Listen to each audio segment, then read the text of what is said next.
और सत्ता में अगली खबर भगवान शिव के प्रति आस्था और विज्ञान की आधुनिक तकनीकों से जुड़ी हुई है। अदालत के आदेश के बाद आज लगातार दूसरे दिन ज्ञानवापी परिसर का सर्वे किया गया।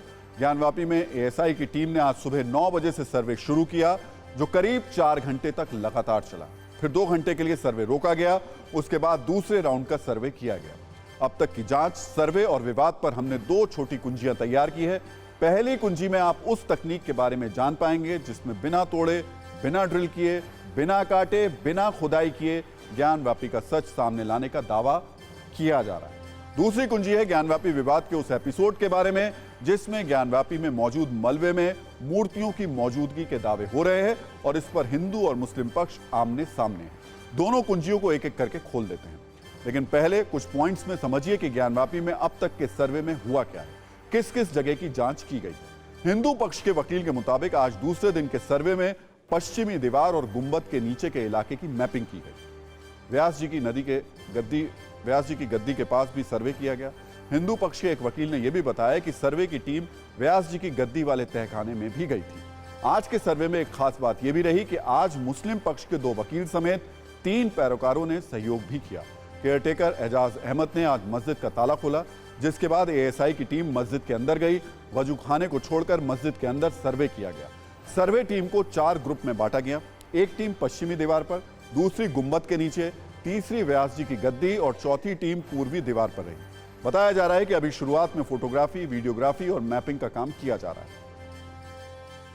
वैसे अदालत के आदेश के अनुसार सर्वे की जानकारी को गोपनीय रखा जा रहा है, लेकिन अब तक अलग अलग पक्ष के लोग जो सर्वे के दौरान अंदर मौजूद रहे, उनके दावों की माने तो 2 दिन के सर्वे में पूरे परिसर को मापा जा चुका है। 4 सेक्टर बनाकर एरियल व्यू फोटोग्राफी और वीडियोग्राफी की जा चुकी है। कुछ सैंपल लैब में जांच के लिए भेजे जा चुके हैं। फिलहाल देखा जाए तो एएसआई की टीम के पास सबसे बड़ी चुनौती है संरचना को छेड़े बिना सच का पता लगाना, क्योंकि अदालत ने साफ कहा है कि सर्वे करते समय ड्रिलिंग नहीं की जाएगी, ना ही मौजूदा ढांचे से ईंट पत्थरों को हटाया जाएगा। किसी तरीके की कटाई नहीं की जाएगी। सर्वे के दौरान कोई भी दीवार संरचना क्षतिग्रस्त नहीं होगी। इसी को ध्यान में रखते हुए एएसआई की टीम नई तकनीक पर जोर दे रही है। उसका नाम है ग्राउंड पेनिट्रेटिंग रडार यानी जीपीआर। ये जांच का वायरलेस तरीका है। एक ऐसा सिस्टम है जिसमें बिना तोड़े, बिना काटे तरंगों के जरिए सर्वे संभव है। इसके जरिए जमीन की सतह के नीचे किसी चीज की इमेज बनाने के लिए रडार का इस्तेमाल होता है। सवाल है कि क्या यह काम होता है, कैसे और किस तरीके से यह काम किया जाता है। दरअसल इसमें एक ट्रांसमिटिंग एंटीना के जरिए जमीन में तरंगे भेजी जाती हैं। ये तरंगे धरती में नीचे जाती हैं और किसी चीज से टकराती हैं तो इसमें बदलाव आता है। जमीन के नीचे तरंगों में आए वेरिएशन को नोट किया जाता है। इस बदलाव को कंप्यूटर ग्राफिक्स के जरिए दर्शाया जाता है और यह पता चल जाता है कि नीचे कौन सी वस्तु या स्ट्रक्चर है, उसका आकार और प्रकृति क्या है। एएसआई की टीम रडार तकनीक से जांच के लिए आईआईटी कानपुर की मदद लेगी। इसके लिए कुछ खास मशीनें भी मंगाई जा रही हैं। सूत्रों के मुताबिक जीपीआर से जांच का काम मंगलवार से शुरू हो सकता है। इस तकनीक पर रेडियो कार्बन प्रयोगशाला के पूर्व अध्यक्ष चंद्रमोहन नौटियाल ने भी टीवी9 से बात की। जो 2 महत्वपूर्ण वैज्ञानिक चीज़ें वहाँ पर की जाएंगी वो है रडार के उपयोग से, जिसे हम शॉर्ट में जीपीआर कहते हैं। जीपीआर का मतलब है ग्राउंड पेनिट्रेटिंग रडार।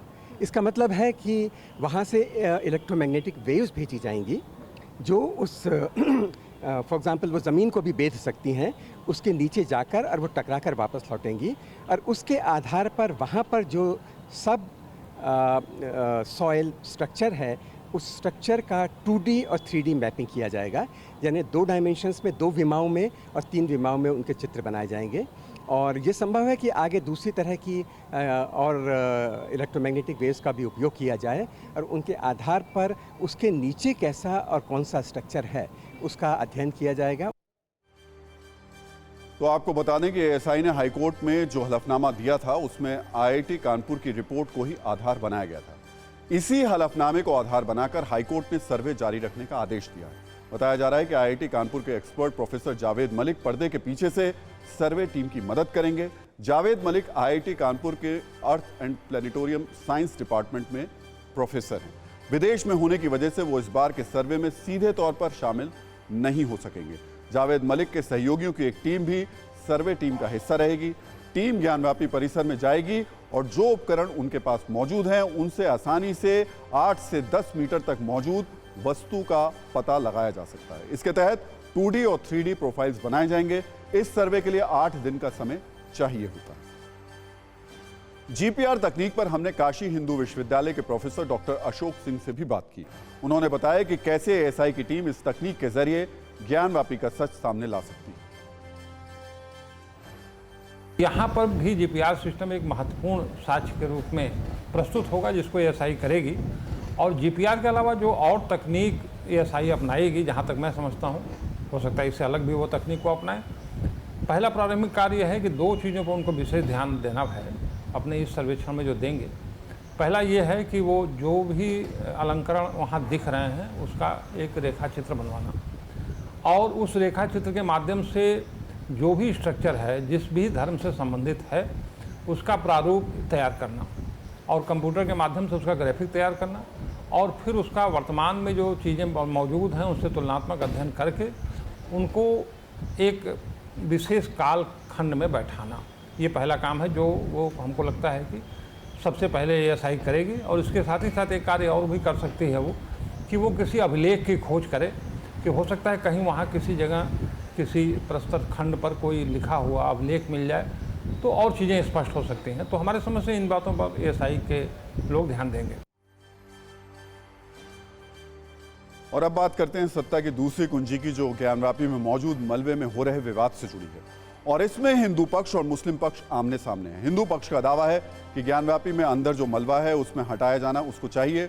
उन्हें आशंका है कि सर्वे के डर से मुस्लिम पक्ष ने कुछ मूर्तियां इसके अंदर छिपा दी हैं, जबकि मुस्लिम पक्ष के वकील ने अदालत के आदेश का हवाला देते हुए कहा कि ज्ञानव्यापी के अंदर से मलबा नहीं हटाया जा सकता और अंदर मूर्तियां नहीं।